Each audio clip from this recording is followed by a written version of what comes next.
Wait, what? We're all going to hell? No, I'm not saying everybody. I'm saying that's what the Bible says, is that most people are going to hell. Because most people, what do we all place first? Money. So there's been like all this corruption. Like we can say, yeah, we're used to corruption. It goes on. Yeah, but look at the level it's gone on at. And yet people are sooner will go along with the corrupt. So when I talked in my other videos about Maryville Hospital and Scott Nolan Hospital, I literally, the assistant manager who, because they accused me of something that hospital or that Maryville Academy was actually guilty of, and they knew that I never hurt a patient. But it crushed me because literally the assistant manager was able to look me in the eyes, and this was the sweetest woman. You would have never thought that she was a psychopath. I realized this is a psychopath. She literally, like, you could almost see behind her eyes, she took joy in it.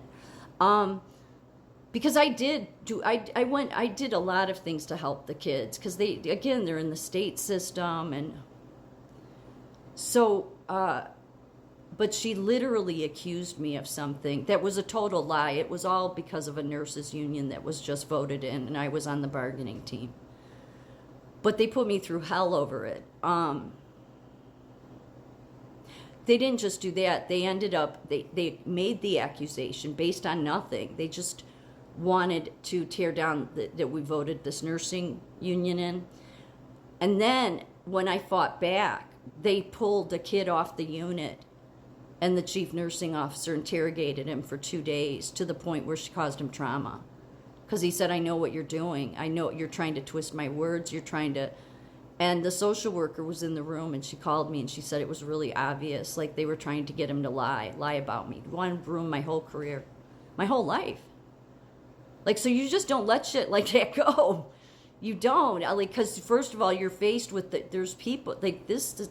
People will go to these links. Yeah, many, and all of them. Even though I tried to fight it every level, I realized that it was all a network that was connected, even to the union, to the oversight of the kids in the states. I never stood a chance. People on that board were people on the board of that hospital were politicians. The head of the Chicago Tribune. I mean, I did talk to a reporter at the Chicago Tribune to try to get it. They did. I'll give Chicago Tribune credit. Back in 2014, they did a 7-day watchdog spread.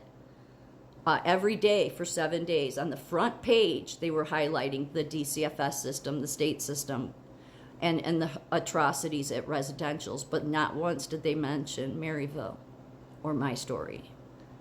But then they wouldn't have, because the head of Chicago Tribune at that time sat on the board of that hospital, along with high-ranking politicians. So fighting them was really a waste of time, but I didn't know any of that until later. But literally to have somebody, you know, that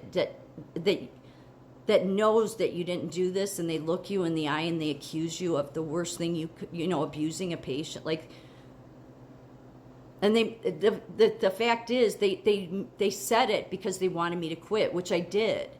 But then the union said, no, we'll fight it. That's why you have a union. So, but we didn't have a contract yet. So then I rescinded the resignation. Well, that caused all this fear into them.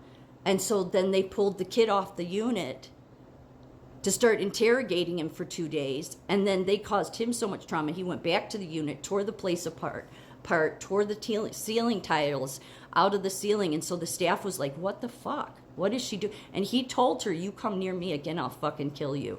When a DCFS kid tells you that, yeah, you really want to listen to them. Because they're streetwise. They know what's going on.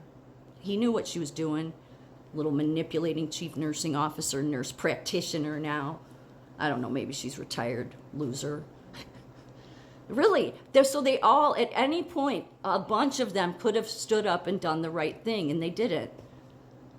Because they were going, like, so that's what I mean. When I say that, you know, that's the part of the problem, though, is more people, why were they all doing that? Because of the money. They didn't want to get pulled into that and then them be targeted. So that's how we get here. That's my point. But as far as we're all going to hell, I'm not saying everybody is, but more people are. And God, this should be a fact that most people should be able to recognize, is that under a AI government, AI governance, they will take your right away to worship. And doing that in America, that means God has to intervene. Because God is not going to let the entire world be under an AI government that will literally take the ability for people to, like, he'll let your countries, I've said it before, he'll let your countries live in communism and under the worst laws that you make. Because you don't want to stand up and do the right thing or speak up, all that. So he'll let you, it's like, if you want to do that stupid stuff, then do it. But once it reaches the level to where machinery will dictate that you can't, and Jesus won't be allowed, well, then there's no chance of anybody finding him. And that's what's important to God, is that you find him. So you take that away because AI will control everything, then this is what was stupid about all the tech giants, is that they never stopped to consider that very fact. Because God will you may think, oh, God's so mean, look at the way this country, no, these people, we create this, most of the problems that we live under. God says in the Bible, if you want to put stupid laws in place, you have to live under them. They just can't go against my laws. And many of them still do go against his law. But that's why he ends up not protecting certain countries too, because, when you get too far away from what his law is different than the laws we make. But although America, since it was founded on Christian values, it's tried to really stick to, the God in the Bible, honoring his laws.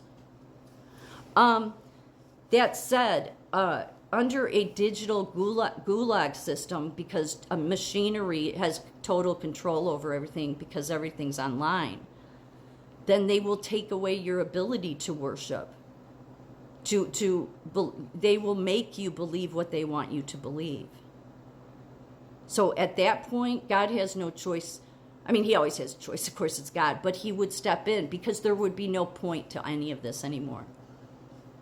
That's where science and technology, they got so big in their head that they did this, and they screwed themselves. They did. Because they literally, like, you can try to get up to the heavens, and God, tore down the Tower of Babel and changed everybody's languages and all that story. I mean, there's stories about this kind of stuff, but when you can take it to where nobody on the planet, people will be mind controlled to never finding him, then believe me, he's going to step in and deal with your asses. Yeah, because that is effed up. So,